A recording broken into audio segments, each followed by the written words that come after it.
Hello കൂട്ടുകാരെ, ഞാൻ ഇന്നിവിടെ നിങ്ങൾക്ക് വേണ്ടി ഉണ്ടാക്കിയേക്കുന്നത് നമ്മുടെ നാട്ടിൽ സുലഭമായി കിട്ടുന്ന ചക്കക്കുരു കൊണ്ടുള്ളൊരു ഹൽവയാണ്.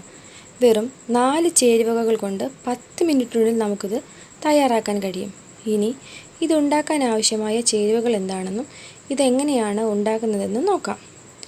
ചക്കക്കുരുവിൻ്റെ വെള്ളപ്പാട മാത്രം മാറ്റിയെടുത്ത് വേവിച്ചത് 40 എണ്ണം, പാൽപ്പൊടി 2 വലിയ ടീസ്പൂൺ, വാനില എസൻസ് 1/4 ടീസ്പൂൺ, പഞ്ചസാര 4 വലിയ ടീസ്പൂൺ, വെള്ളം അരച്ചെടുക്കാൻ ആവശ്യത്തിന്, ഉപ്പ് 1 നുള്ള്, നെയ്യ് 3 വലിയ ടീസ്പൂൺ, തേങ്ങാക്കൊത്ത് 5 ടീസ്പൂൺ, ഗ്രേറ്റ് ചെയ്ത ചക്കക്കുരു 5 എണ്ണം, ഗാർണിഷ് ചെയ്യാൻ ആവശ്യമായ തേങ്ങ ഗ്രേറ്റ് ചെയ്തെടുത്തത് 2 വലിയ ടീസ്പൂൺ.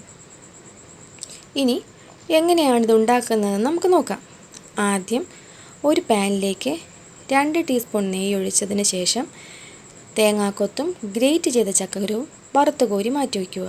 ശേഷം അതേ പാനിലേക്ക് തന്നെ ചക്കക്കുരുവും പാൽപ്പൊടിയും പഞ്ചസാരയും വെള്ളവും വാനില എസൻസും 1 നുള്ളുപ്പും ചേർത്ത് അരച്ചെടുത്ത കൂട്ട് ഒഴിച്ച് മീഡിയം ഫ്ലെയിമിൽ ഒരു സ്പാച്ചില വെച്ച് നന്നായി ഇളക്കി കൊടുക്കുക. 5 മിനിറ്റ് കഴിഞ്ഞതിന് ശേഷം ഫ്രൈ ചെയ്ത് മാറ്റി വെച്ചിരിക്കുന്ന തേങ്ങാക്കൊത്തും ചക്കക്കുരുവും 1 സ്പൂൺ നെയ്യും കൂടെ ചേർത്ത് വീണ്ടും നന്നായി കൈയെടുക്കാതെ ഇളക്കി കൊടുക്കുക. പാനിൽ നിന്ന് വിട്ടുവരുന്ന പരുവാകുമ്പോൾ നെയ്യ് പുരട്ടിയ ഒരു പരന്ന പാത്രത്തിലേക്ക് ഒഴിച്ച് 2 മണിക്കൂർ തണുപ്പിച്ചതിന് ശേഷം ഇഷ്ടമുള്ള ആകൃതിയിൽ മുറിച്ചുപയോഗിക്കുക. അതിനു മുൻപായി തേങ്ങാക്കൊത്ത് ഗാർണിഷ് ചെയ്യാനായിട്ട് നമുക്ക് ഉപയോഗിക്കാം. വളരെ രുചികരമായൊരു വിഭവമാണിത്.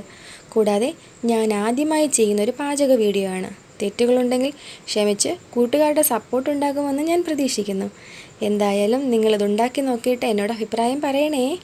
അടുത്തൊരു പാചക റെസിപ്പിയുമായി നമുക്ക് വീണ്ടും കാണാം. നന്ദി.